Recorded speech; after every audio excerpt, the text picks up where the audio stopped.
Sign the papers or get out, my husband mocked, waving the settlement in the house I paid for. He thought throwing me out would break me. I smiled, signed, and walked away. 12 hours later, his lawyer screamed at him, "You fool! Do you know what you just did?" Hello everyone. Thank you for being here with me today. Before I begin my story, grab a warm cup of tea and get comfortable. I'd love to know what time of day you're watching this video.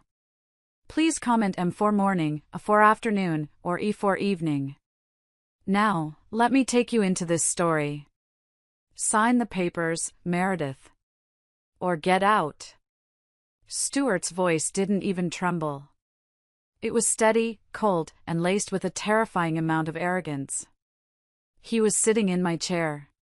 My custom leather executive chair that I had bought with my own bonus check 5 years ago, behind the mahogany desk that had been in my family for 2 generations. He looked almost comical, trying to look authoritative in a room that screamed my name, my success, and my legacy. But there was nothing funny about the document he was shoving across the polished wood surface toward me. It was 7 a.m. The morning sun was just starting to filter through the plantation shutters, casting long, barred shadows across the carpet. I had just come back from my morning run, still wearing my leggings and a light jacket, expecting to grab a coffee and start my workday. Instead, I walked into an ambush. "You can't be serious, Stuart," I said, my voice barely a whisper. I wasn't scared. I was stunned by the sheer audacity. He smirked, leaning back and lacing his fingers behind his head. He was wearing the silk robe I bought him for Christmas, the one that cost more than my first car. "I am deadly serious. Marriage is a partnership, Meredith. 50-50. But since you've been so difficult lately about my business ventures, I think it's time we restructure. This is a post-nuptial agreement. It grants me title to the house and a 50% controlling interest in your design firm. It's only fair, considering the emotional support I've provided you." Emotional support. I almost laughed. The man who forgot my birthday 3 years in a row and called my career a cute little hobby was talking about support. "And if I don't sign?" I asked, walking slowly toward the desk. "Then I file for divorce," he said, his eyes gleaming with a predatory light. "And I will drag it out. I will freeze your assets. I will ruin your reputation in this town. My lawyer, Lionel, says I have a very strong case for spousal support. I've become accustomed to a certain lifestyle, you see. But if you sign this, we stay married. We work it out. I just need security." He wasn't asking for security. He was asking for a robbery. He wanted the deed to the estate my grandmother left me. He wanted the company I built from the ground up while he played golf. I looked down at the papers. They were drafted hastily, probably by that bus bench lawyer he played poker with. Transfer of deed. Assignment of equity. The words swam before my eyes. He really thought he had me cornered. He thought I was the same woman who had nodded and smiled for 4 years to keep the peace. He thought I was afraid of losing him. I looked at him, really looked at him. I saw the graying hair at his temples that I used to find distinguished, now just looking tired. I saw the softness around his jaw from too much scotch and too little work. And I saw the cruelty in his eyes. "So, it's the house or the marriage?" I asked, picking up the heavy fountain pen from the desk set. "It's about fairness, Meredith," he corrected, though his eyes darted to the pen in my hand with hungry anticipation. "Sign it, and we can go back to normal. Don't, and I'll make sure you lose everything anyway." I uncapped the pen. The gold nib glinted in the morning light. My heart should have been racing. I should have been screaming, throwing things, calling the police. But a strange, icy calm had settled over me. It was the calm of a surgeon before the first cut. "Okay, Stuart," I said softly. "You win." His eyes widened. He hadn't expected it to be this easy. He leaned forward, practically salivating. Good girl. You're making the right choice. I bent over the desk. I didn't hesitate. I signed my name, Meredith A. Blackwood, with a flourish on the bottom of the last page. The ink was dark and permanent. There, I said, capping the pen and setting it down with a deliberate click. Stuart snatched the papers up instantly, scanning the signature as if checking for a trick. Finally, he breathed, a look of pure triumph washing over his face. See? Was that so hard? No, I said. I reached into my pocket and pulled out my house keys. I dropped them onto the mahogany desk. They landed with a heavy thud. Then, I reached for my left hand. I slid the platinum band off my finger, the ring I had bought myself because his card was maxed out at the time, and placed it next to the keys. What are you doing? Stuart asked, his brow furrowing. You said sign or get out, I replied, my voice steady. I signed. Now I'm getting out. Wait, you don't have to leave right this second, he stammered, confused by my lack of tears. We can have breakfast. Celebrating our new arrangement. Enjoy the house, Stuart, I said, turning on my heel. It's everything you ever wanted. I walked out of the office, down the hallway lined with photos of my ancestors, and out the front door. I didn't pack a bag. I didn't look back. I just walked to my car, got in, and drove away. As I pulled out of the driveway, I checked the rearview mirror. Stuart was standing in the window, holding the papers against the glass, grinning like a man who had just won the lottery. He had no idea. He absolutely no idea that he had just signed his own death warrant. The door to the hotel suite clicked shut behind me, and the silence that followed was heavy, pressing against my eardrums. It wasn't the silence of peace, it was the silence of a life detonating in slow motion. I dropped my purse on the marble entryway table and walked into the living area. The suite at the Ritz-Carlton was impeccable, beige tones, fresh orchids, a view of the city skyline that usually made me feel powerful. Today, it just felt cold. I sat on the edge of the velvet sofa and stared at my hands. They weren't shaking. Why weren't they shaking? I had just walked away from my home, my marriage, and technically, on paper, my entire fortune. I should be hysterical. I should be calling my mother, crying into the phone about how my husband had finally lost his mind. But the hysteria didn't come. Instead, a deep, hollow ache settled in my chest. It wasn't regret for the house or the money, I knew where those stood. It was a mourning for the time. For years. I had given that man 4 years of my life. I had folded his laundry, listened to his endless pitches for business ideas that made no sense, hosted his dreadful family for holidays, and excused his rudeness to waiters. I had shrunk myself to make him feel big.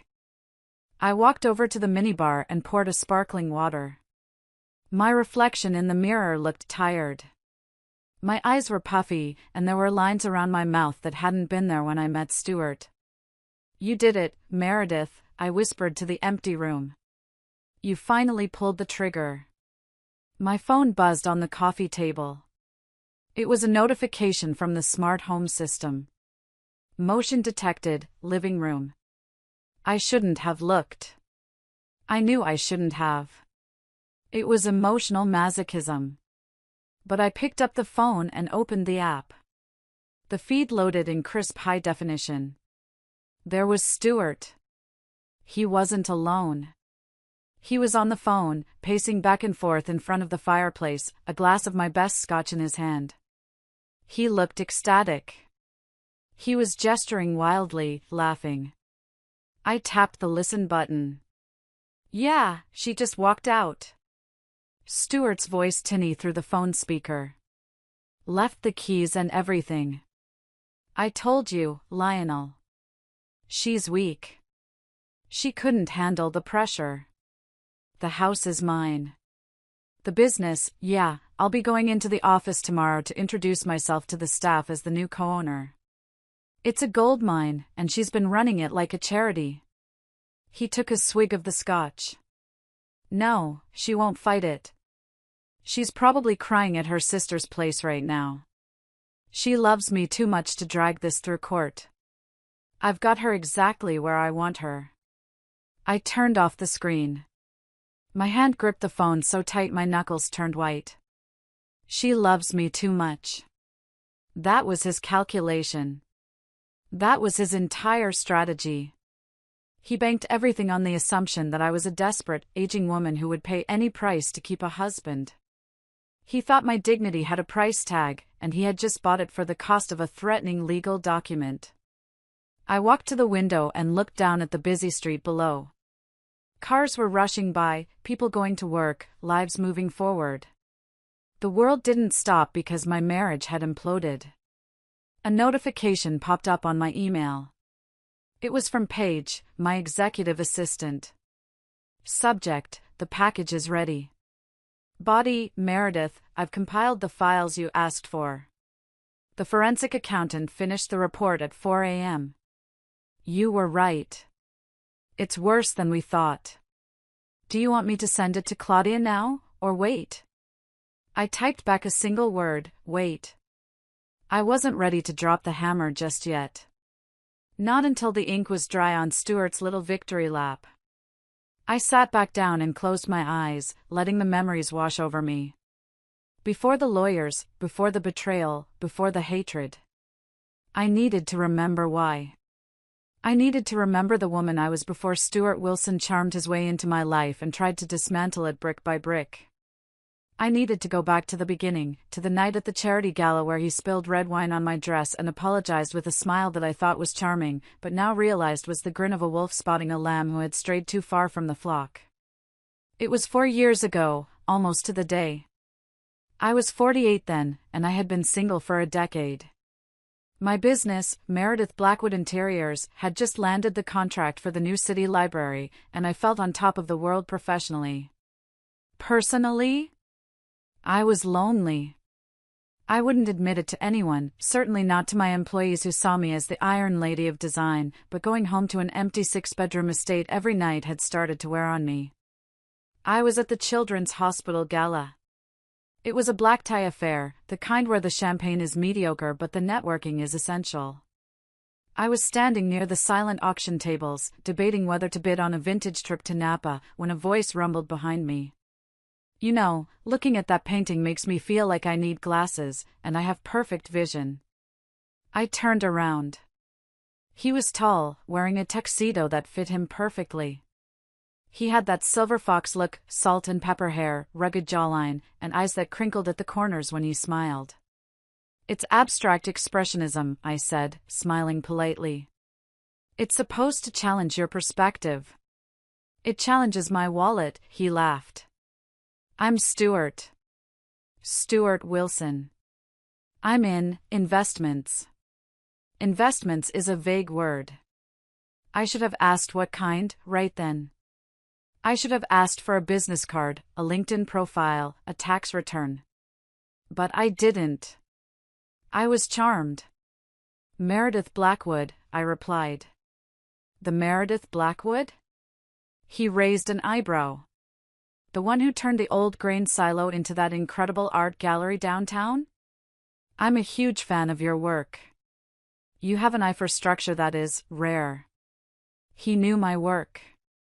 He complimented my intelligence, not just my dress. That was the first hook. We spent the rest of the evening talking. He was attentive, funny, and seemingly wealthy. He talked about his time in Europe, his portfolio of startups, his passion for vintage cars. He made me feel interesting. He made me feel seen. When the check came for our drinks at the hotel bar later, he patted his pockets with a look of mock horror. Oh, God. I must have left my wallet in my other jacket. I changed so quickly for this event. Meredith, I am mortified. It's fine, I said, handing the bartender my black card. It's just drinks. No, it's not fine, he insisted, grabbing my hand. His skin was warm. I owe you. Dinner. Tomorrow night. The French place on 4th. Please. Let me make it up to you. I agreed. Of course I agreed. The next 3 months were a whirlwind. It's what the psychologists call love bombing, but at the time, it just felt like a fairy tale. Flowers sent to my office every Monday. Weekend trips to the coast where he drove my convertible because his Jaguar was in the shop. Long texts at midnight telling me I was the most beautiful woman he'd ever met. He moved in by month 4. It made sense, he said. Why maintain 2 households when we were always together? He was between leases anyway, looking for the perfect penthouse. I want to take care of you, Meredith, he told me one night, sitting on my patio, drinking my wine. You've worked so hard. You deserve a partner who carries the load. Carries the load. The irony is so sharp it could cut glass. I remember one specific afternoon, about 6 months into the relationship. We were discussing finances, or rather, I was trying to. I mentioned setting up a meeting with my financial advisor to discuss merging some accounts for household expenses. Stuart's face darkened. Just for a second. A flash of irritation that vanished as quickly as it appeared. Baby, why do we need to involve lawyers and accountants? Doesn't that kill the romance? I trust you. Don't you trust me? I do, but... I have assets, Meredith, he said, his voice dropping to a hurt whisper. I have stocks, crypto, offshore holdings. But right now, they're tied up in a liquidity event. Once that clears, I'm going to buy you a villa in Tuscany. I promise. Until then, can't we just be us? He made me feel cheap for asking. He made me feel like a gold digger for worrying about my own fortune. So I stopped asking. I let him use the secondary credit card for groceries, which quickly turned into charges for designer suits and golf clubs. I let him redecorate his home office on my dime because he needed an environment conducive to high-level trading. I ignored the red flags because I wanted the fantasy to be real. I wanted to be the power couple he described. I didn't see that I was the power, and he was just the couple. And then, he introduced me to his family. That was when the fantasy began to crack, revealing the rot underneath. If Stuart was a leech, his mother Lorraine and his sister Darla were the swamp he crawled out of. I met them 2 weeks after our quick courthouse wedding. Stuart had insisted on a small ceremony, just us, baby, I don't need a spectacle, which I later realized was to prevent any of his creditors or ex-partners from finding him. But once the ring was on his finger, the family appeared like vultures sensing a fresh kill. They arrived for a weekend visit that lasted a month. Lorraine was a woman in her 70s who wore too much leopard print and smoked slim cigarettes on my non-smoking lanai. Darla was in her 30s, divorced twice, with a perpetual sneer and a story about how the world had wronged her. So, this is the place? Darla said when she walked into the foyer, dropping her bags on my antique Persian rug. She didn't say hello. She just spun around, assessing the square footage like a real estate appraiser. Must be nice to have old money. Some of us actually have to work. I work very hard, Darla, I said, forcing a smile. I run a company. Right, decorating, she scoffed. Picking out pillows. Stuart laughed. He actually laughed. Now, Darla. Meredith is very talented. She picked out this whole house, didn't she? They settled in, and the nightmare began. My house, my sanctuary, became a hostel. The refrigerator was raided nightly. My expensive face creams appeared in the guest bathroom, half empty.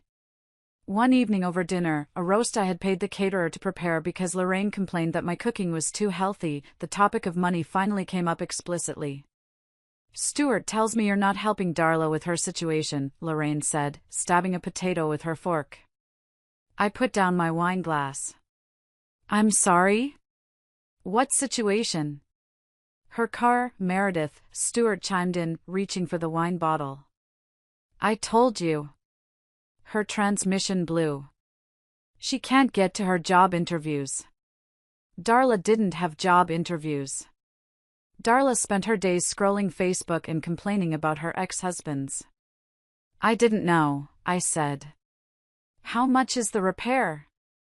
Oh, it's totaled, Darla said through a mouthful of beef. I need a new one. Stuart said you guys were looking at getting a new SUV? I could just take the BMW. My BMW. My X5 that I used for client meetings. I am not giving away my car, I said, my voice rising. Stuart put a hand on my arm. A heavy, silencing grip. Honey, don't be selfish. We have 3 cars. You hardly drive the convertible in winter. Family helps family. That's what I love about you, your generosity. He did it right there at the table. He weaponized my own virtue against me. If I said no, I was the stingy, rich witch looking down on his poor struggling family. If I said yes, I was a doormat. We can discuss a loan, I said stiffly. A loan? Lorraine cackled. Did you hear that, Stu? She wants to charge her sister-in-law interest.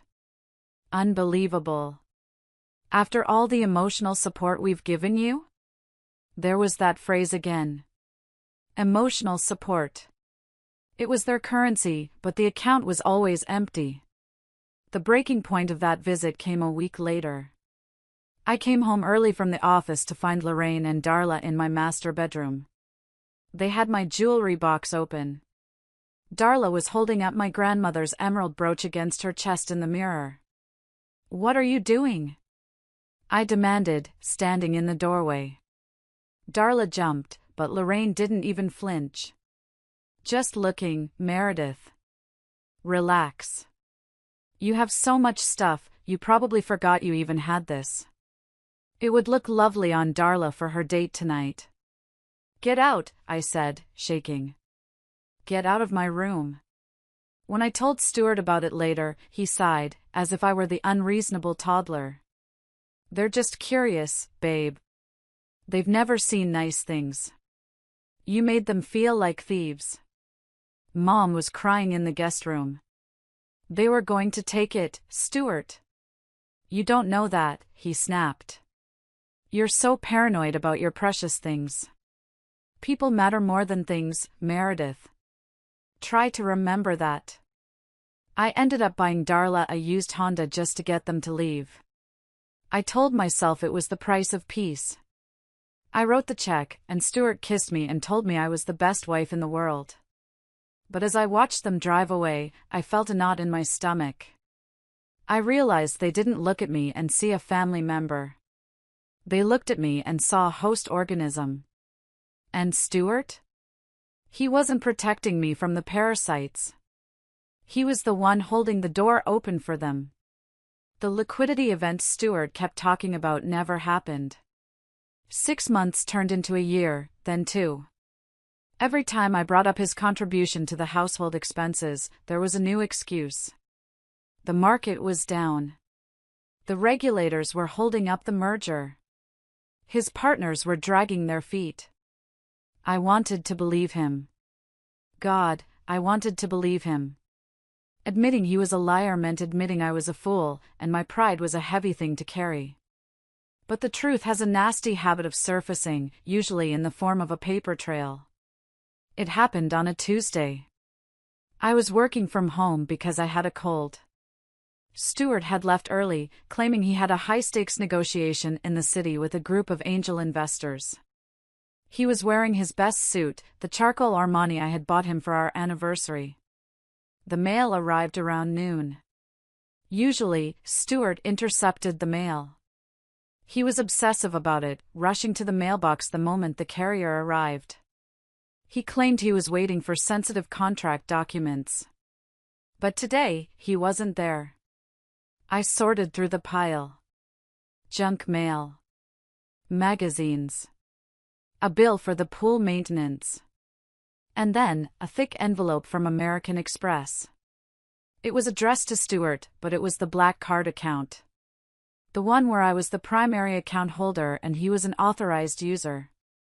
I rarely checked the physical statements because I had autopay set up on my business account, and frankly, I was too busy running a multi-million-dollar company to micromanage his grocery spending. But the envelope felt heavy. Too heavy for groceries. I took a letter opener and slit the top.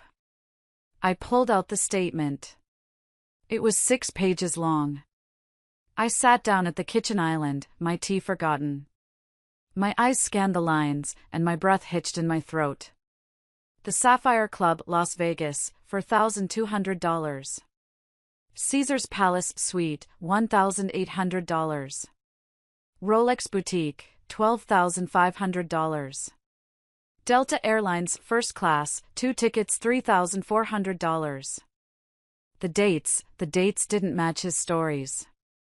The Las Vegas charge was from a weekend when he said he was at a spiritual retreat in Sedona with no cell service. The Rolex charge was from 3 days ago, my birthday, when he had given me a card and said his gift was on backorder. And the airline tickets. 2 tickets. To Miami. For next weekend. I felt sick. Not the cold sick, but a deep, visceral nausea. I went to my computer and logged into the banking portal. I dug deeper. I looked at the cash withdrawals. $500 here. $800 there. ATM fees at casinos. ATM fees at nightclubs. Then I looked at his business deposits. There were none. 0. In 2 years of marriage, Stuart Wilson had contributed exactly $0 to our joint account. I had been funding a Playboy lifestyle for a man who claimed to be an empire builder. I heard the garage door open. Stuart was home early. I scrambled to shove the papers back into the envelope, but then I stopped. Why was I hiding? I was the victim here. I left the statement spread out on the marble counter. Stuart walked in, loosening his tie. He looked flushed, happy. Meredith. Great news. The meeting was a home run. They're talking about a 7-figure injection by next quarter. He stopped when he saw me. He saw the papers. He saw my face. What's that? He asked, his smile faltering slightly. This, I said, pointing to the line item for the Rolex, is your 7-figure injection. Who is it for, Stuart? Because it certainly isn't on my wrist. He froze. For a split second, I saw the panic. But then, the mask slid back into place. He sighed, a sound of immense disappointment. You opened my mail? That's a federal crime, Meredith. It's my account. I shouted, slamming my hand on the counter. I pay the bill. Who did you go to Vegas with? Who are you going to Miami with? He walked over to the fridge and grabbed a water, taking his time. Gaslighting requires patience, and he was a master. The Rolex is an investment piece, Meredith. I bought it to flip it. You have to spend money to make money. And Vegas? That was a bachelor party for a potential client. I didn't tell you because I knew you'd get jealous and irrational. Like you are right now. And the 2 tickets to Miami? I challenged, my voice shaking. My assistant, he said smoothly. I hired a virtual assistant to help with the logistics. She's meeting me there to handle the paperwork. You don't have a business. I screamed. You don't have clients. You have nothing, Stuart. You are nothing but a leech. His face went cold. He set the water down. Careful, Meredith. You sound like a shrew. Is this really how you talk to your husband? The man who loves you? I'm trying to build a future for us, and you're obsessing over pennies. $12,000 is not pennies. It is to people who think big, he sneered. Maybe that's your problem. You have a small mind. You're a decorator, not a visionary. He walked out of the kitchen, leaving me standing there with the evidence of his betrayal. He didn't apologize. He didn't beg. He made me feel like I was the crazy one for caring about theft. That night, he slept in the guest room. But I didn't sleep at all. I lay in bed, staring at the ceiling, realizing that the man in the other room wasn't just lazy or unsuccessful. He was dangerous. He believed his own lies. And I needed to know who was sitting in the other seat on that flight to Miami. I didn't cancel the Miami trip. Instead, I hired a private investigator named Mr. Vance. He was expensive, discreet, and terrifyingly efficient. I gave him the flight details and told him I wanted pictures.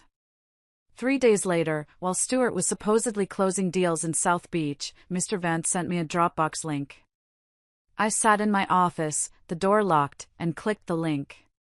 The photos were high resolution. There was Stuart, wearing the linen shirt I bought him, laughing at a poolside bar. And next to him, draped over him like a cheap accessory, was a girl. She couldn't have been more than 25. Blonde, incredibly fit, wearing a bikini that looked more like dental floss than swimwear. Subject: Tiffany Miller. Age 24. Personal trainer at Ironclad Gym. Current residence: a studio apartment in the Garment District, rent is 3 months overdue. I scrolled through the photos. They were drinking champagne. They were kissing. In one photo, he was applying sunscreen to her back with a familiarity that made my stomach turn. But the real knife in the heart was the video file. Mr. Vance had managed to get close enough to their table at dinner to record audio. The restaurant was noisy, but the voices were clear enough. I put on my headphones. "She's so annoying, baby," Stuart's voice. "She watches every penny now." I had to fight just to get the limit raised on the card for this trip. "When are you going to leave her?" Tiffany's voice was high, nasal, and whining. "You said by summer. I'm tired of living in that dump. I want to live in the big house with the pool." "I can't just leave, Tiff," Stuart explained, sounding like he was explaining quantum physics to a toddler. "If I leave now, I get nothing. We signed a prenup, remember? I get 0. I paused the video. "A prenup. We did have a prenup." It was the one smart thing I had done, insisted upon by my father before he passed. It protected my premarital assets. Stuart had signed it begrudgingly 4 years ago. I pressed play. "So what do we do?" Tiffany asked. "We break her," Stuart said. His voice dropped, becoming sinister. "I'm working on it. I'm making her life miserable. My lawyer says if I can prove she's mentally unstable or if I can coerce her into signing a postnup that voids the original agreement, we're golden. I just need to push her. Make her feel like the marriage failing is her fault. She's desperate to be loved. If I threaten to leave, she'll pay anything to make me stay. And then we get the house? Then we get the house. We get the company. We get everything. And we kick the old hag out to the curb." I ripped the headphones off my head and threw them across the room. Old hag. Break her. Coerce her. I couldn't breathe. The air in the room felt too thin. I stood up and walked to the window, pressing my forehead against the cool glass. For 4 years, I thought I was in a marriage with a man who was just irresponsible and a bit selfish. But this was predation. I wasn't a wife to him. I was a target.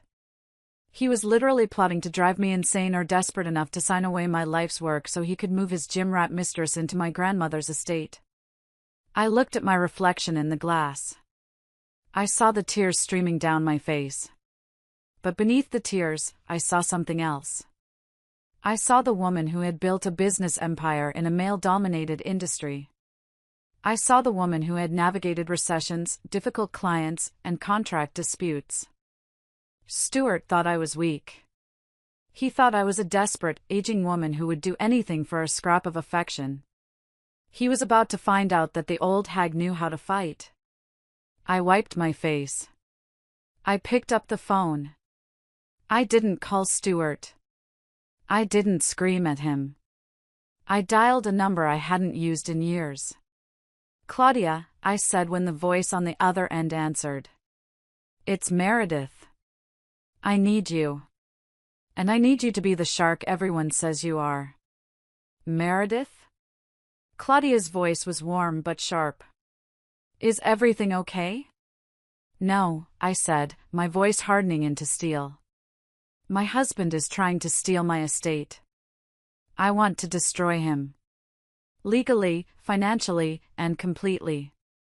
When can we meet?" Claudia Vance was not just a divorce lawyer, she was a force of nature in a Chanel suit. Her office was on the 40th floor, overlooking the city, and she charged $900 an hour. She was worth every penny. I sat opposite her, the investigator's report and the transcription of the audio recording spread out on her glass desk. Claudia read through them in silence, her expression unreadable behind her designer glasses. Occasionally, she would circle something with a red pen. Finally, she looked up. "He's an amateur," she stated flatly. "A greedy, stupid amateur. But amateurs can be dangerous because they don't know the rules." "He wants me to sign a postnup," I said. "He told his mistress he's going to pressure me into voiding the prenup." "Of course he is," Claudia leaned back. "Because under the current prenup, he walks away with nothing but his clothes and whatever is in his personal account, which, according to this forensic report, is zero. He needs you to voluntarily give him the assets." "So I just say no?" "We could," Claudia tapped her pen on the desk. "We could file for divorce today on grounds of adultery. We have the proof. You'd win. He'd get kicked out." "That's not enough," I cut in. The anger flared in my chest again. "Claudia, he humiliated me. He brought his family into my home to steal from me. He spent my money on her. He called me an old hag and plotted to break me mentally. I don't just want a divorce. I want him to hurt. I want him to feel the panic I felt when I saw those bank statements." Claudia smiled. It was a terrifying smile. "I was hoping you'd say that." She pulled a file from her drawer. "Do you remember 2 years ago, when you reorganized your business structure? You moved the house and the majority of your liquid assets into the Blackwood Family Trust." "Yes," I nodded. "For tax purposes. And do you remember," she continued, "that because Stuart was your spouse, we needed him to sign a waiver acknowledging that those assets were moving into a trust where you were the sole beneficiary?" He signed a stack of papers that day, I recalled. He didn't read any of them. He was too busy playing Angry Birds on his phone. "Exactly," Claudia's eyes gleamed. "He signed a spousal waiver of interest. Basically, he formally acknowledged, with a notary present, that the house and the company are trust property, not marital property. He has zero claim to them. None. Even if you burned the prenup, the trust protects them. He doesn't know that," I realized. "He thinks the house is still in my name. He thinks he's a legal genius because he watches Suits," Claudia scoffed. "Now, here is the beautiful part. If he attempts to claim ownership of trust property, knowing he has waived his rights, he is committing fraud. But we need him to commit to the act. We need him to demand the specific assets he has already waived. He's going to present me with a postnup," I said, seeing the plan form. "He's going to list the house and the company. If you sign a document giving him the house," Claudia said slowly, "you are essentially giving him nothing, because you personally don't own the house. The trust does. You can't give away what you don't hold title to as an individual." His document will be worthless. But he will think he won, I whispered. He will think he won, Claudia agreed. And he will act on it. He will try to take possession. He might try to sell it or borrow against it. And the moment he tries to exercise ownership over trust assets, that's when we nail him. Not just for divorce, but for attempted fraud and extortion. She slid a piece of paper toward me. This is the plan. It requires you to be an actress, Meredith. You have to let him think his plan is working. You have to let him bully you. You have to let him present that papers. And then I sign them, I finished the sentence. You sign them, Claudia nodded. And you walk away. You give him the rope. And we let him hang himself. I looked at the city below. It was a risky game. It required me to endure his cruelty for a little while longer. But the thought of the look on his face, the look when he realized he had played himself, was too sweet to resist. Draw it up, I said. I'm ready to put on the performance of a lifetime. The week leading up to the ultimatum was the longest of my life. I had to live with a man I despised, share a bed with a man who smelled like another woman's cheap perfume, and pretend I was falling apart. I stopped wearing makeup. I let the house get a little messy. I would accidentally leave bills on the counter and then cry when he asked about them. I'm just so stressed, Stuart, I sobbed one evening over a burnt dinner. I feel like I'm losing control of everything. The business is hard. The house is too much work. He ate it up. He would rub my back with fake sympathy and say, maybe you need to simplify, babe. Let me take some of the burden. We need to secure our future so you can relax. I also planted the bait. I left a folder on my desk labeled Asset Valuation 2024. Inside, I put documents, fake ones, showing that the house had appreciated to $4 million and the business had liquid cash reserves of $2 million. I saw him checking the folder when he thought I was in the shower. I watched through the crack in the door as his eyes widened, scanning the numbers. He pulled out his phone and took pictures of the documents. He was sending them to Lionel. Lionel says we need to move fast, I heard him whisper on the phone in the garage later that night. She's cracking. She's talking about selling the business and moving to an ashram or something. We can't let her sell. I need that equity. Greed, I thought. Greed makes you stupid, Stuart. Finally, the night before the ultimatum, he came home with the briefcase. The brown leather one he bought to look important. He set it down by the door like a weapon.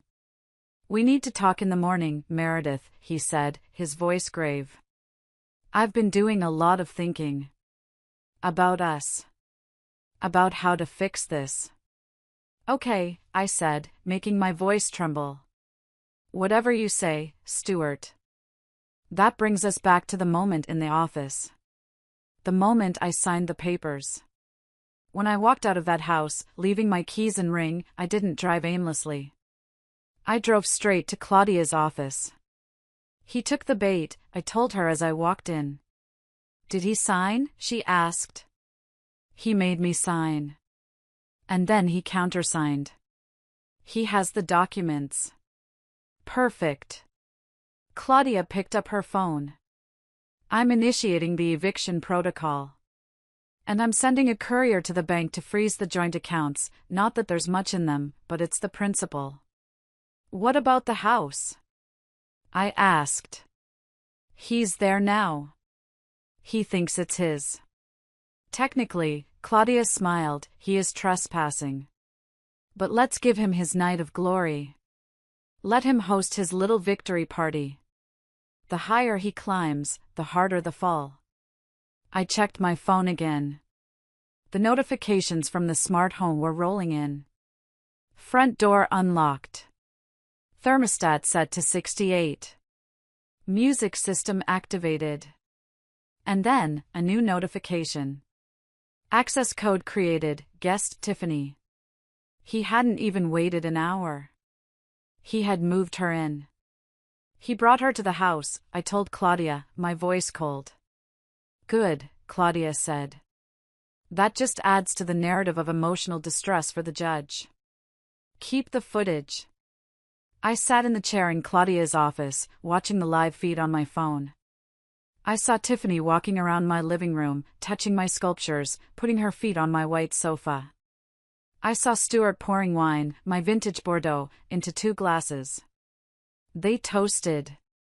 They laughed. They kissed in the home I had built. It took every ounce of restraint not to drive back there and burn the place down. But I waited. I waited because I knew that tomorrow morning, the sheriff was coming.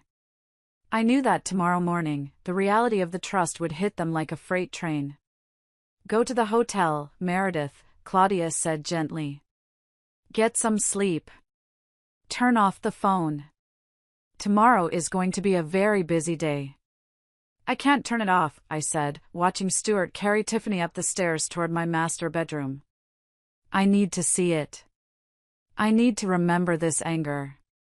Because when he calls me tomorrow begging, I need to remember exactly why I am destroying him. I closed the phone. The trap was sprung. The rat was inside. Now, all I had to do was wait for the snap. The screen on my phone was small, but the betrayal was broadcast in 4K resolution. I sat in the darkness of my hotel suite, the glow of the screen illuminating my face, watching the nightmare unfold in real time. It was 8 p.m., barely 12 hours since I had walked out of my front door. Stuart hadn't wasted a single second. My living room, usually a sanctuary of quiet elegance, was packed. And I don't mean a few friends having a glass of wine. I mean it looked like a fraternity house mixer. There were at least 20 people there, most of them strangers to me, probably friends of Tiffany's or Stuart's drinking buddies from the golf club. The music was loud. I could see the bass vibrating the leaves of my ficus tree in the corner. But it was the sight of Stuart that made my blood run cold. He was standing on my coffee table. On the table. The table I had imported from Italy, a piece of travertine stone that was older than this country. He was wearing his suit pants and a button-down shirt that was unbuttoned halfway down his chest, holding a bottle of wine high in the air. I zoomed in on the bottle. It was a Chateau Margaux 1982. A bottle my father had given me on my 40th birthday. He had told me to save it for a moment of supreme happiness. It was worth about $2,000. Stuart was pouring it into red plastic solo cups. To the new chapter. Stuart bellowed, his voice distorted by the microphone on the security camera but still painfully audible. To taking what is yours. To being the king of the castle. The crowd cheered. Tiffany was right there next to him, laughing. She was wearing my silk kimono, the one I bought in Kyoto, over her clothes like a party favor. She looked drunk, stumbling slightly as she grabbed a cup of the precious wine and chugged it like it was cheap beer. He's destroying it, I whispered to the empty hotel room. He's literally consuming my life. Then, Stuart pulled out his phone. I watched on the security feed as he held it up, but then my own phone buzzed with a notification. Stuart Wilson is live on Facebook. I switched apps. There he was, live streaming to the world. What's up, everyone? Stuart shouted into the camera, his face flushed and sweaty. Just wanted to give you a tour of the new HQ for Wilson Global Enterprises. Yeah, we finally got rid of the dead weight. Sometimes you have to cut the anchors to let the ship sail, right? He panned the camera around the room, showing off my art, my furniture, my view. Look at this place, he boasted. This is what happens when you have vision. My ex, well, soon-to-be ex, she didn't get it. She wanted to play it safe. But me? I'm a risk-taker. And look where it got me. He pulled Tiffany into the frame. She giggled and kissed his cheek. Say hi to the future, baby. Hi, she squealed. We're going to redo the kitchen, right, Stu? All this wood is so old-fashioned. Whatever you want, babe, Stuart promised. It's our house now. Comments were rolling in on the live stream. Most were from his sycophantic friends. Congrats, bro. Finally getting what you deserve. Leveling up. But I also saw comments from our mutual acquaintances. From the wives of his golf buddies. From neighbors. Wait, isn't that Meredith's house? Did Meredith move out? This is awkward. He was documenting his own demise. He was creating public, time-stamped evidence of his looting. Every sip of that wine, every unauthorized guest, every claim of ownership was another nail in his legal coffin. I felt a vibration of pure rage starting in my toes and working its way up. It wasn't the sad, heavy grief of the morning. It was a hot, sharp, energizing anger. He wasn't just stealing, he was mocking. He was dancing on the grave of our marriage before the body was even cold. He climbed down from the table, nearly knocking over a Ming vase. All right, listen up, he shouted to the room. The pool is open. Who wants to swim? A roar of approval went up. I watched as people started stripping down to their underwear, running toward the sliding glass doors that led to my pool area. I closed the app. I couldn't watch them defile the water. I stood up and walked to the desk in the hotel room. I had been waiting. I had been hesitating, perhaps out of some lingering sense of mercy, or maybe just shock. But mercy was gone now. The sight of that 1982 Chateau Margaux being poured into a solo cup had killed the last shred of empathy I had for Stuart Wilson. I opened my laptop. Ideally, I would have waited until morning to start the financial execution. But Stuart wanted to play king of the castle tonight? Fine. Let's see how the king rules when the treasury is empty. I cracked my knuckles, opened the spreadsheet Paige had prepared, and logged into the administration portal for my life. It was time to turn off the lights. The laptop screen glowed with the cold, blue light of vengeance.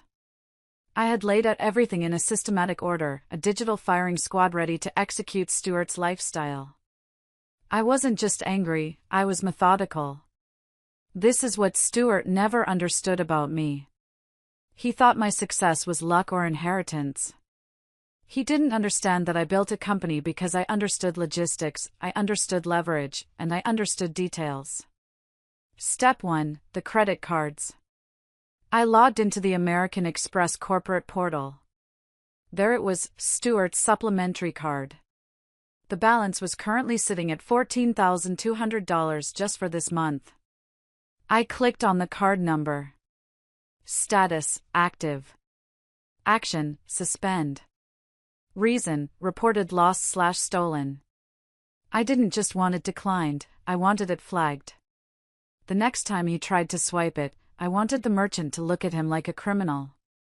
I clicked confirm. Status: suspended. Next, the joint checking account. This was the account he used to pay his business expenses, which were really just lunches and golf fees.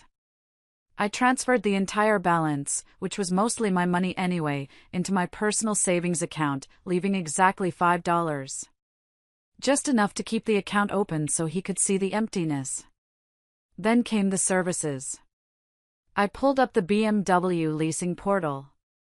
The lease was in my name, with Stuart listed as the primary driver. He had missed the last 2 payments, which I usually covered without telling him to avoid the late fees. Not today. I called the after-hours support line for the leasing company. I have a platinum status with them, so a human answered immediately.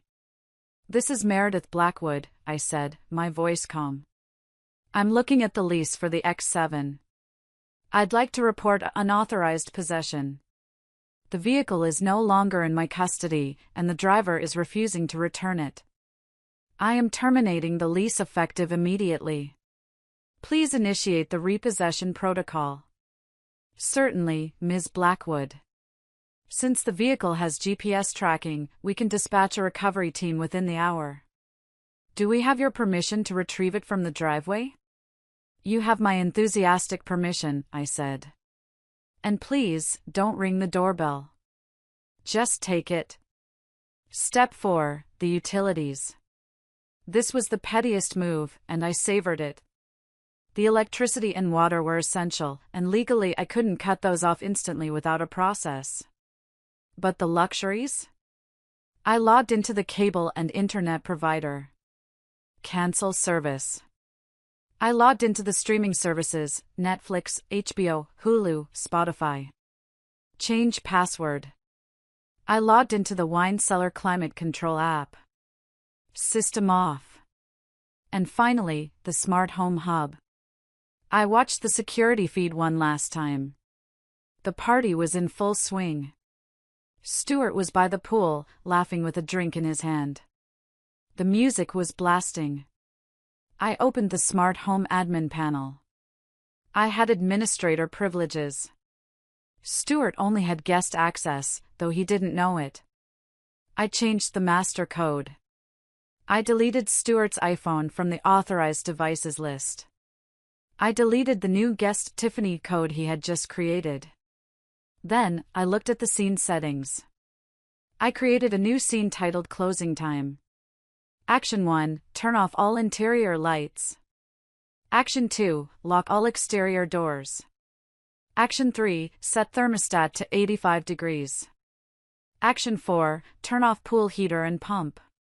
Action 5, activate intruder alert voice warning, silent alarm to police disabled for now, just the internal audio. I hovered my mouse over the activate button. My heart was pounding, not with fear, but with adrenaline. This was it. The moment I stopped being the victim.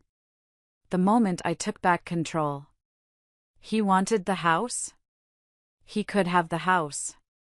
But he was about to find out that the house was a machine, and I held the remote. I pressed the button. On the screen, the lights in the house instantly went black. The music cut out. I saw heads turn. I saw phone flashlights click on.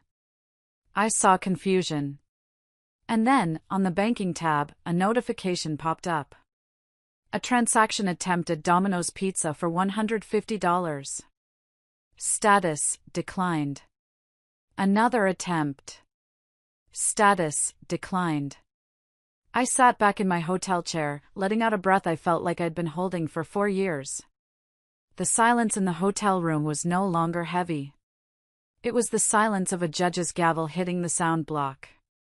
If you have listened this far, please like the video and comment the number 1 below, so I know that you are amazing, and I understand that you are accompanying me throughout this journey. Your help is a huge encouragement, cheering me on. Comment number 1 so I can recognize you, and now, listen to me continue telling my story. I closed the laptop. The show was over for tonight. But tomorrow morning? That was when the real fireworks would begin. Morning broke with a brilliant, cruel sunshine that I knew was currently baking the interior of my house. I had set the thermostat to 85 degrees last night, and with the windows likely closed to keep the noise in, it would be a sauna by now. I woke up at 6:30 a.m. at the Ritz, feeling rested for the first time in months. I ordered a full breakfast, eggs Benedict, fresh fruit, and a large pot of coffee. I ate it slowly, savoring every bite, imagining the scene unfolding across town. At 7:15 a.m., my phone began to blow up. First, it was a text from Mrs. Higgins, my neighbor across the street. She was the neighborhood watch captain and had eyes like a hawk. Mrs. Higgins, Meredith, dear, are you okay? A tow truck just took the BMW out of the driveway. It looked very official. Also, there are trash cans knocked over everywhere. I smiled and texted back, I'm fine, Martha. Just doing some spring cleaning. Keep watching. Then, the calls from Stuart started. 7:20 a.m. missed call. 7:22 a.m. missed call. 7:25 a.m. missed call. I let them go to voicemail. I wanted him to marinate in his confusion. At 7:30, a text from Stuart came through. Text, internet is down. Power is acting weird. AC is broken. Need the password for the router. Also, where is the car? Did you take it for a service? He still didn't get it. He still thought these were accidents. He thought I was just at my sister's cooling off.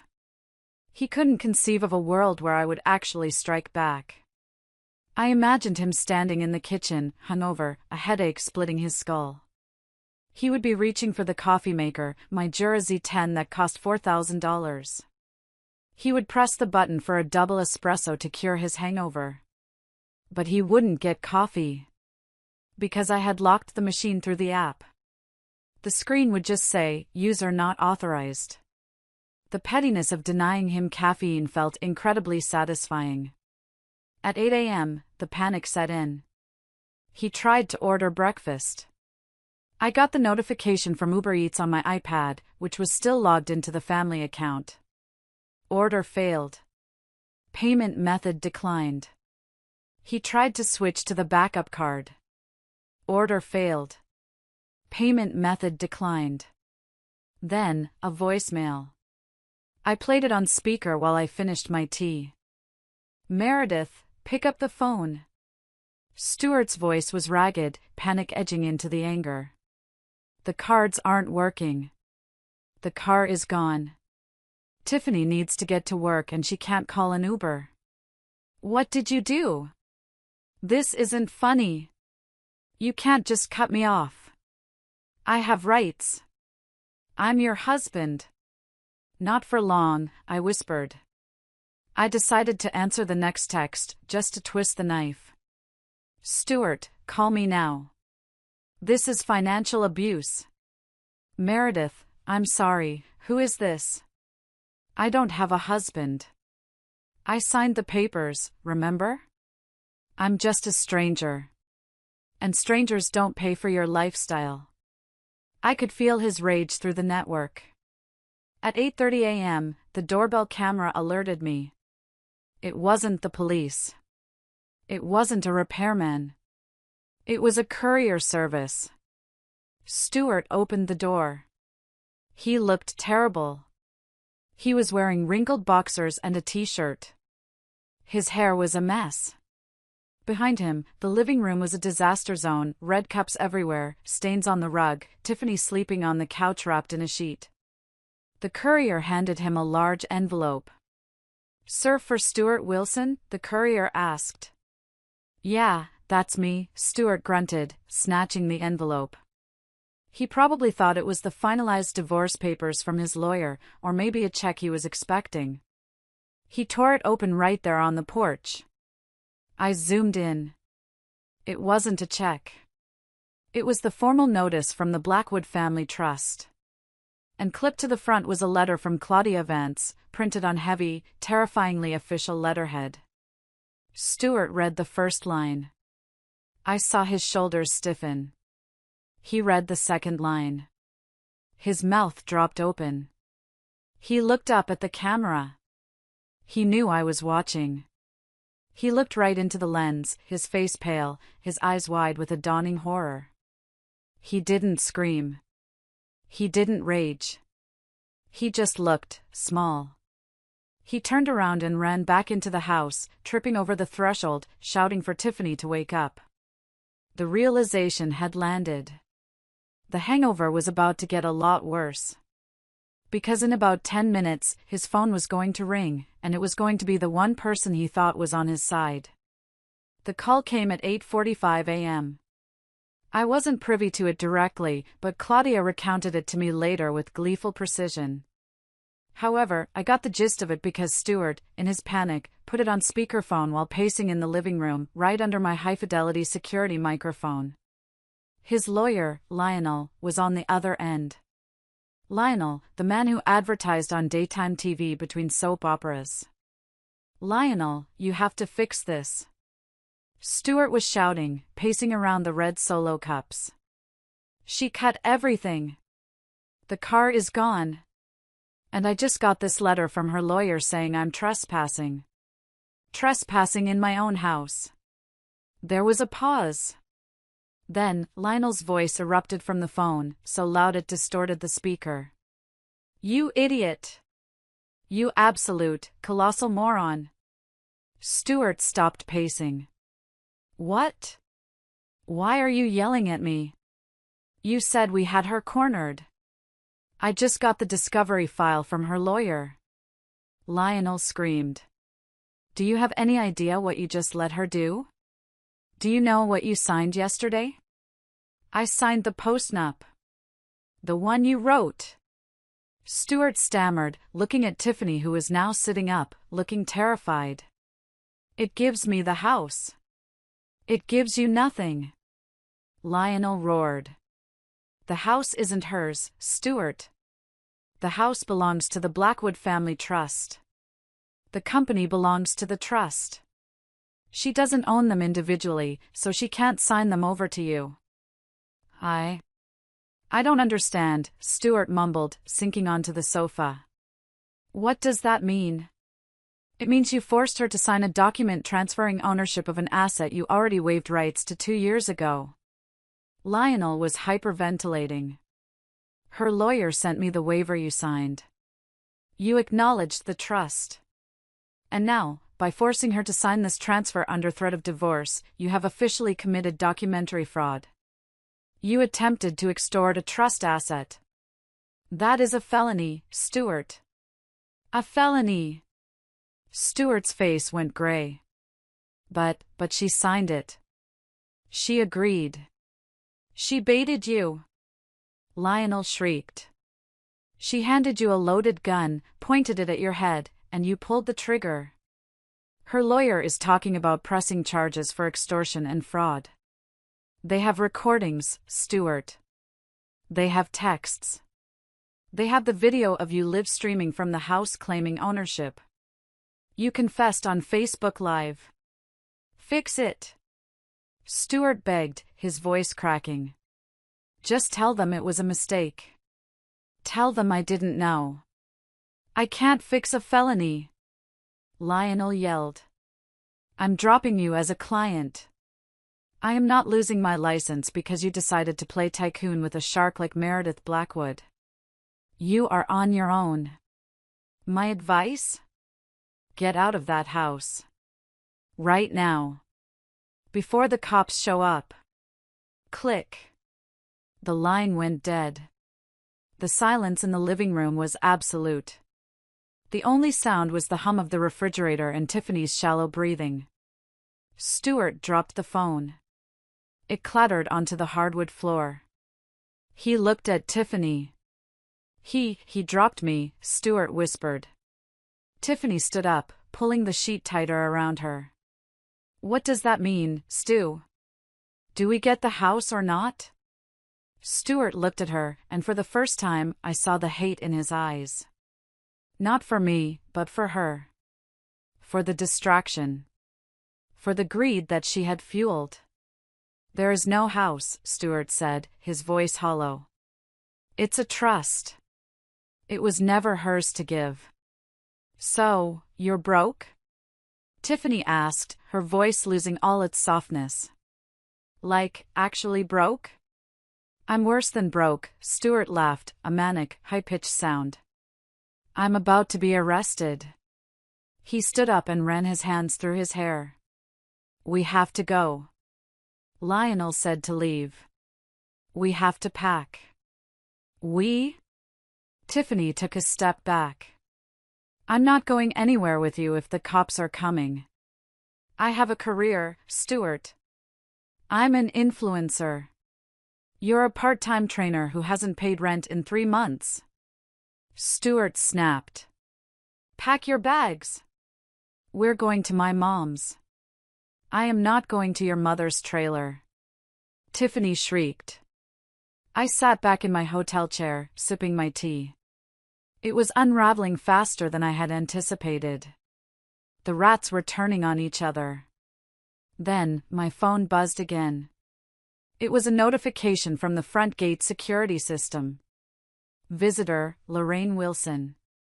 Visitor, Darla Wilson. The flying monkeys had arrived. They must have seen the Facebook livestream or heard the panic in Stuart's earlier calls. They were coming to claim their share of the victory. I watched the feed as Darla's beat-up Honda, the one I paid for, rolled up the driveway. This, I said to myself, is going to be entertaining. Lorraine and Darla burst into the house like they were raiding a buffet.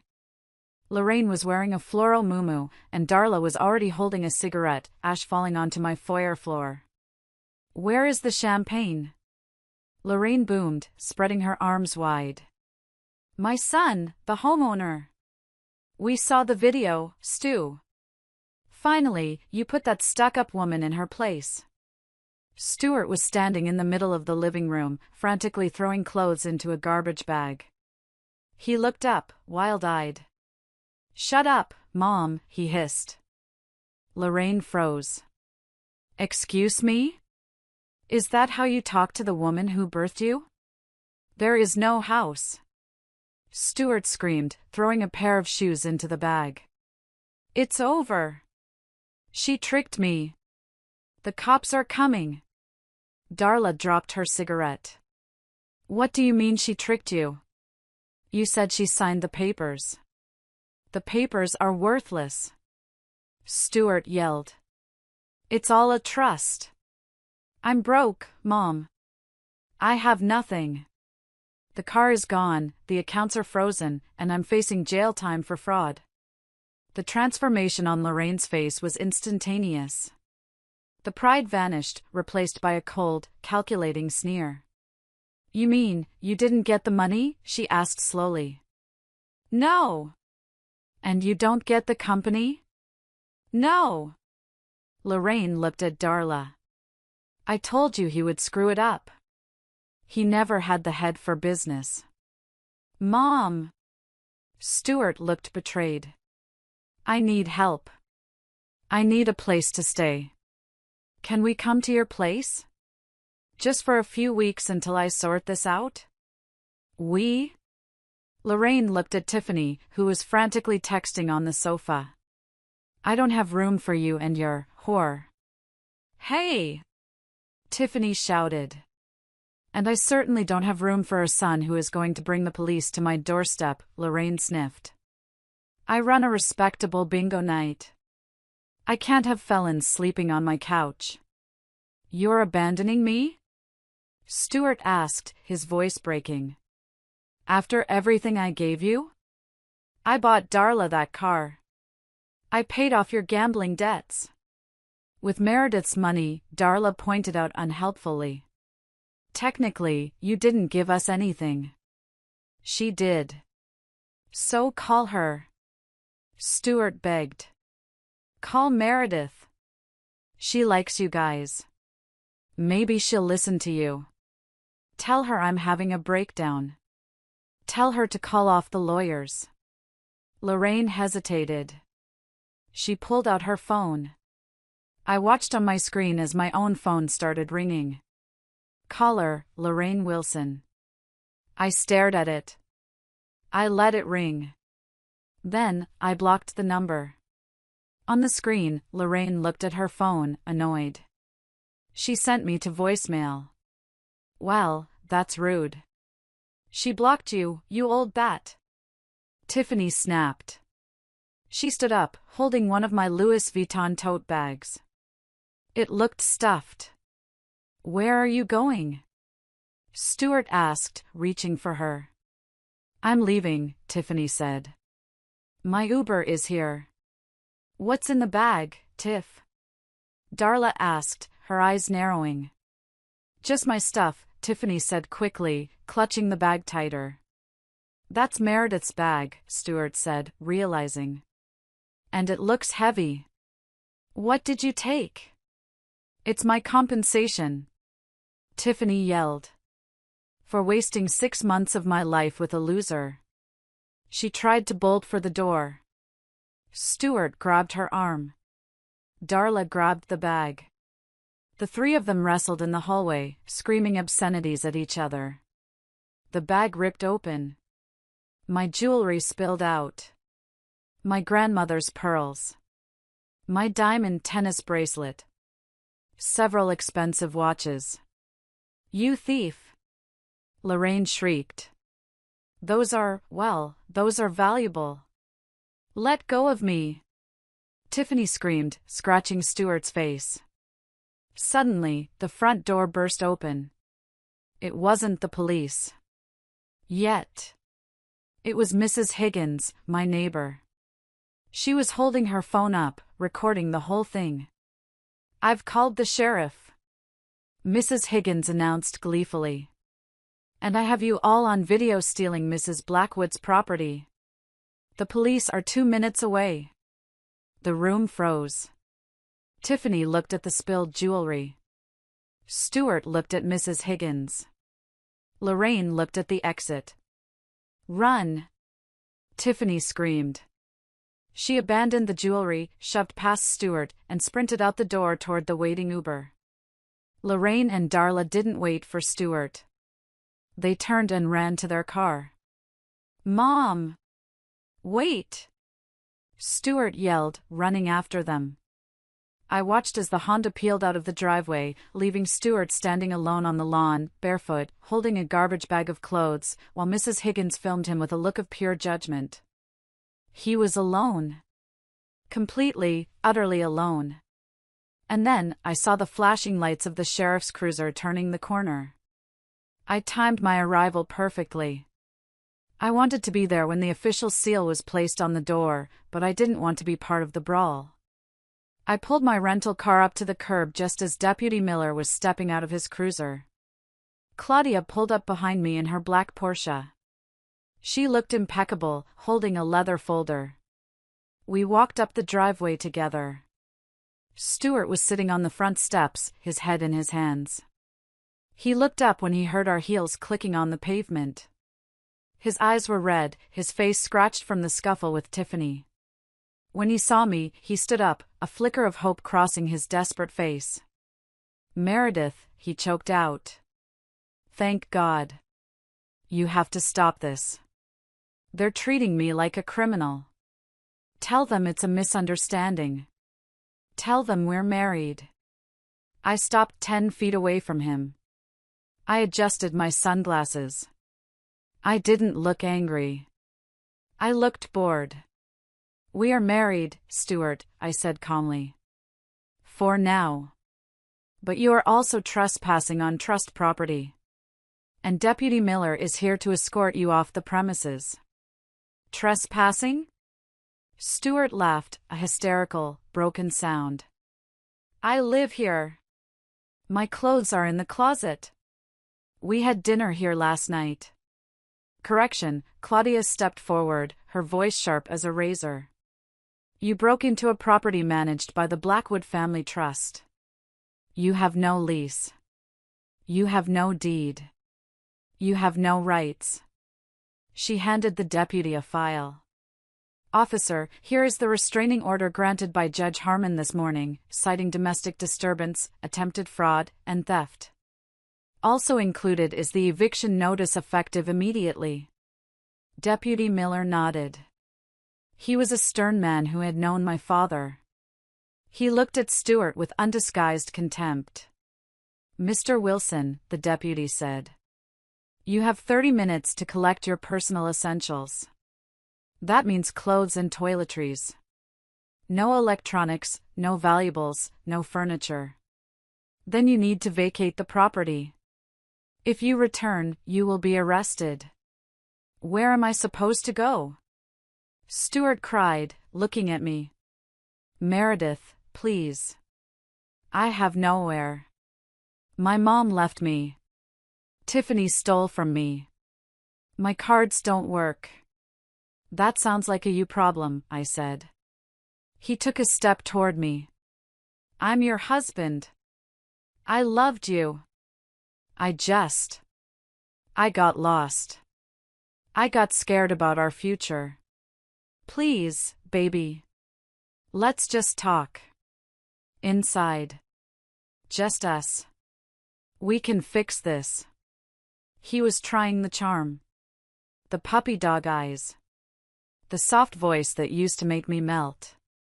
Now, it just made me nauseous. You didn't love me, Stuart, I said, my voice steady and loud enough for the neighbors to hear. You loved the lifestyle I provided. You loved the safety. And yesterday, when you thought you had stripped me of everything, you didn't offer to fix it. You told me to get out. I took a step closer, removing my sunglasses so he could see my eyes. You said, sign or get out. I signed. Now it's your turn. Get out. Stuart stared at me. He looked for the weakness, the hesitation. He found none. He slumped. The fight went out of him. He turned and walked into the house, Deputy Miller trailing close behind him to ensure he didn't steal the silverware. I stood on the lawn. Mrs. Higgins was still on her porch. She gave me a thumbs up. I gave her a small, tired wave. 30 minutes later, Stuart emerged. He was carrying 2 garbage bags and a box of protein powder. That was it. For years of marriage reduced to trash bags. Here, I said, tossing something onto the grass at his feet. He looked down. It was a prepaid burner phone. Your cell service is terminated, I said. This has 60 minutes on it. Use it to call a shelter or a friend. Don't call me. He looked at the phone, then at me. You planned this. You planned this whole thing. I prepared, I corrected. You plotted. There's a difference. I'll get a lawyer, he spat, trying to muster one last shred of dignity. I'll sue you for half. You already have a lawyer, Claudia smiled. Oh wait, Lionel quit, didn't he? Good luck finding another one who will take a fraud case on a contingency basis. Deputy Miller stepped forward. Time to go, Mr. Wilson. Move along. Stuart picked up his bags. He began the long walk down the driveway. He didn't have a car. He didn't have a ride. He just started walking down the street, dragging his bags, as the neighbors watched from their windows. I watched him go until he turned the corner. Are you okay? Claudia asked, touching my arm. I took a deep breath.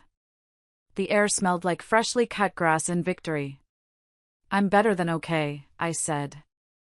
I'm free. The image of Stuart Wilson walking down the street of our exclusive gated community, dragging black garbage bags like a hobo, became instant folklore in our town. I didn't watch it personally. I went inside to inspect the damage, but the video footage provided by the community's security cameras and Mrs. Higgins' Facebook page painted a vivid picture. He walked for 2 miles. He tried to hail a cab, but none stopped. He sat on a bus bench, ironically, one that had an advertisement for Lionel's law firm on it, and made a call on the burner phone I gave him. I later learned he called his brother in Ohio. His brother hung up on him.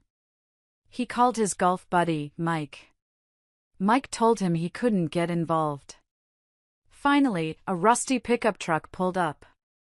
It was his mother, Lorraine. She had come back, not out of love, but probably because she realized he was her only retirement plan, failed as he was. The footage showed Lorraine screaming at him as he threw his bags into the truck bed. She slapped the back of his head as he got into the passenger seat. They drove off in a cloud of exhaust smoke. Back inside the house, the reality of the violation hit me. The living room smelled of stale beer and cheap perfume. There were cigarette burns on my Persian rug. The Chateau Margaux was a sticky purple stain on the travertin. But it was the bedroom that hurt the most. I walked into the master suite. The bed was unmade. My pillows were thrown on the floor. Tiffany's makeup wipes were scattered on my vanity. It felt violated. Dirty. I stood there, looking at the bed where I had slept for 4 years, the bed where I had tried so hard to be a good wife. Claudia walked in behind me. We can get a cleaning crew in here within the hour. Biohazard level if you want. Yes, I said. But first. I walked over to the bed. I stripped the sheets off. I pulled the duvet cover off. I grabbed the pillows.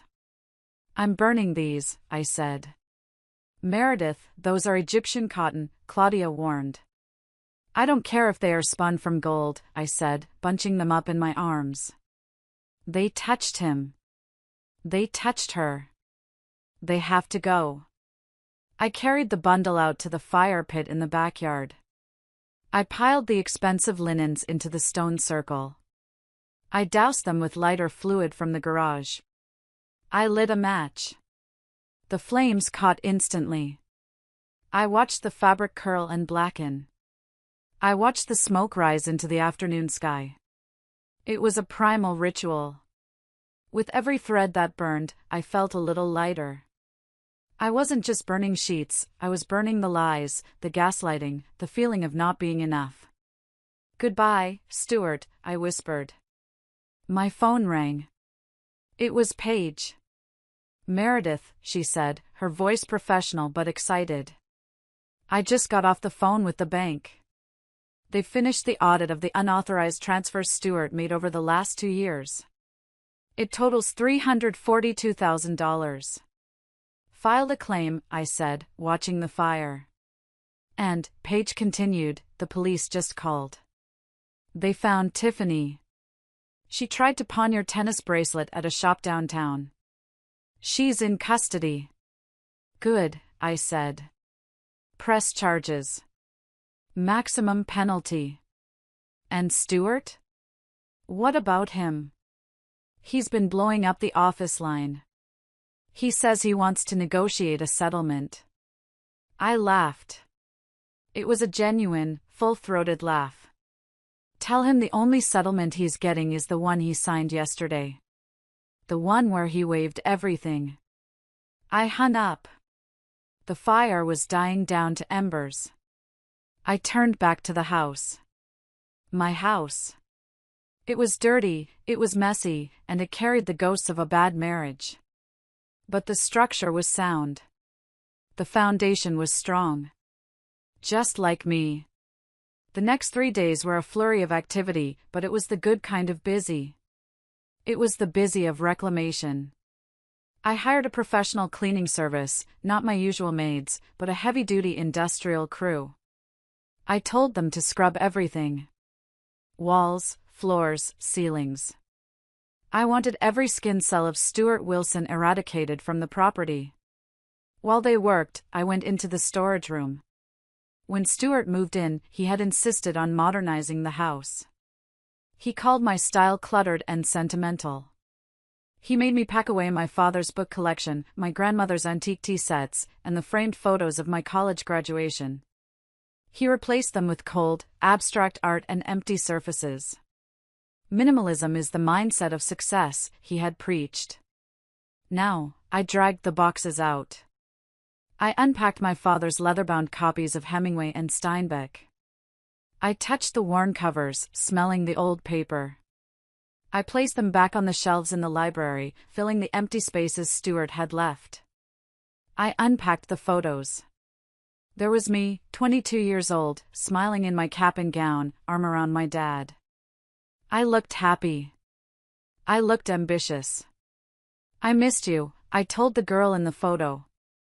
I realized how much of myself I had packed away to make room for Stuart's ego. I had made myself smaller, quieter, blander, just so he wouldn't feel threatened by my success. Never again.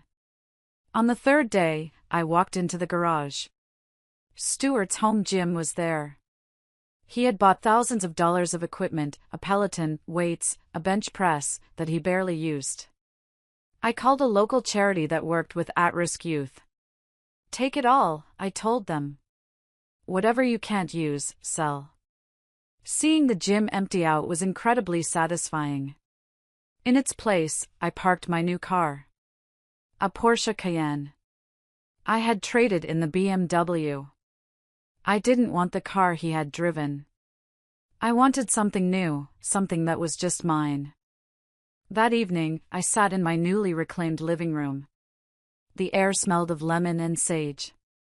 The shelves were filled with my books.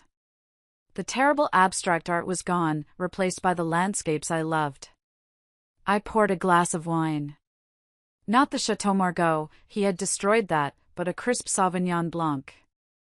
I opened my journal. I hadn't written in it for years because Stuart used to read it if I left it out. Day 1 of freedom, I wrote. I am 52 years old. I am single. I am wealthy. And I am awake. My phone buzzed. It was an email from Claudia. Subject: Update on Wilson vs. Wilson. Meredith, just a heads up. Lionel has officially withdrawn as Stuart's counsel.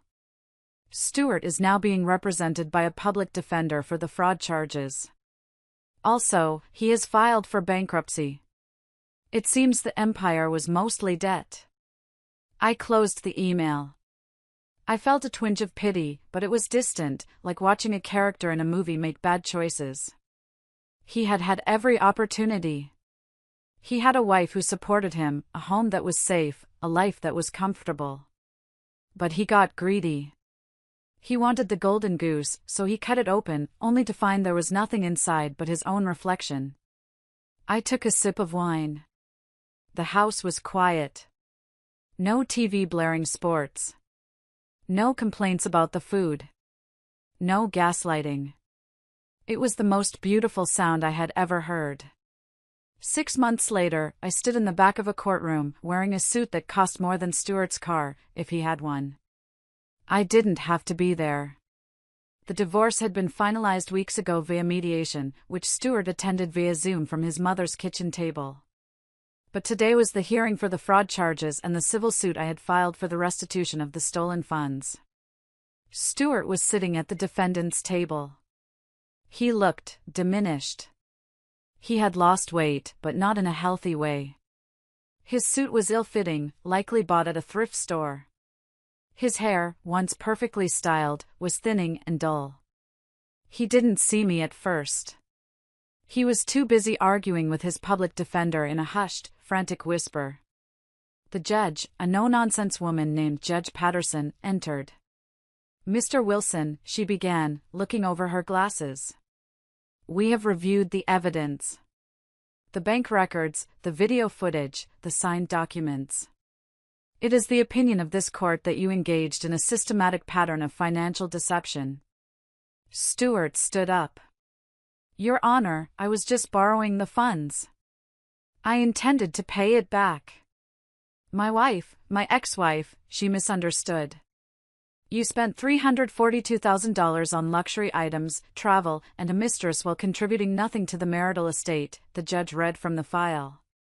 You then attempted to coerce Ms. Blackwood into signing over trust assets through intimidation. That is not a misunderstanding, sir. That is predation. The gavel bang made him jump. Judgment is found in favor of the plaintiff. You are ordered to pay restitution in the amount of $342,000. Additionally, regarding the criminal charge of attempted fraud, you are sentenced to 500 hours of community service and 3 years of probation. Any violation will result in immediate incarceration. Stuart slumped. I can't pay that. I have no job. I have no money. Then I suggest you get a job, Mr. Wilson, the judge said coldly. Garnishments will be applied to any future wages. As the bailiff led him out to process his probation paperwork, he finally saw me. He stopped. The room fell silent. He looked at me with a mixture of hatred and longing. I think, in his twisted mind, he still thought he could talk his way out of it. Meredith, he said. I didn't say anything. I just looked at him. I looked at the man who had called me an old hag. The man who had planned to break me.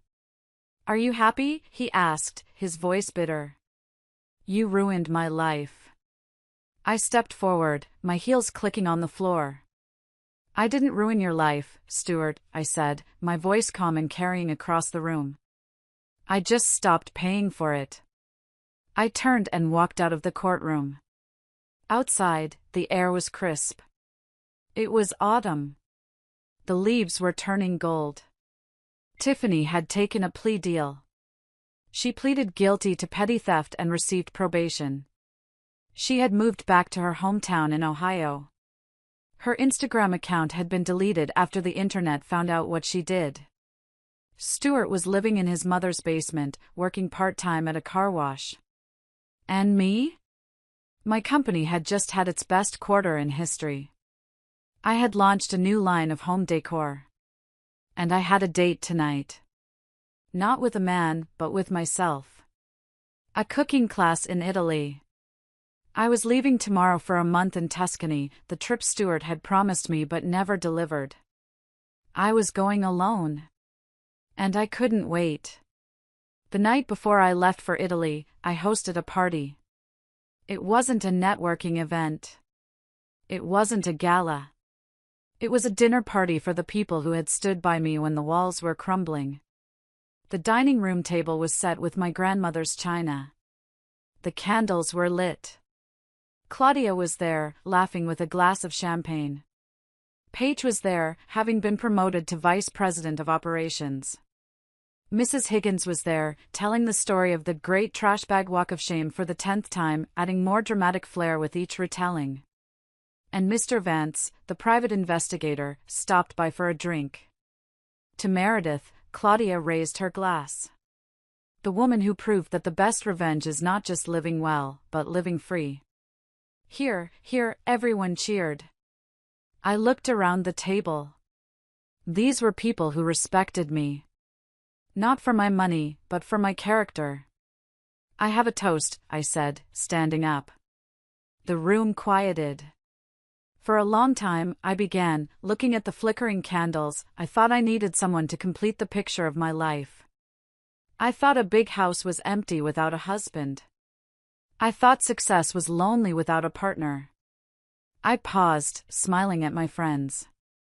But I learned that the only thing worse than being alone is being with someone who makes you feel alone.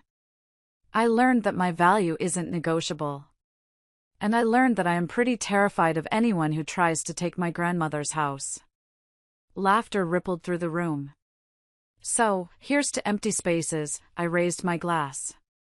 Because empty spaces are just room for new beginnings. Here's to the trust. And here's to never, ever signing anything without reading it first. We clinked glasses. The sound was like a bell tolling the start of a new era. After dinner, I walked out onto the terrace. The city lights twinkled below. I thought about Stuart one last time. He was probably sitting in the dark somewhere, blaming the world for his misfortunes. He would never understand. He would never get it. He thought he lost because of a lawyer or a prenup. He lost because he underestimated the quiet strength of a woman who has built her own castle. I took a deep breath of the cool night air. I felt lighter than I had in years. The nightmare was over. The story of Meredith and Stuart was finished. But the story of Meredith Blackwood? That was just beginning.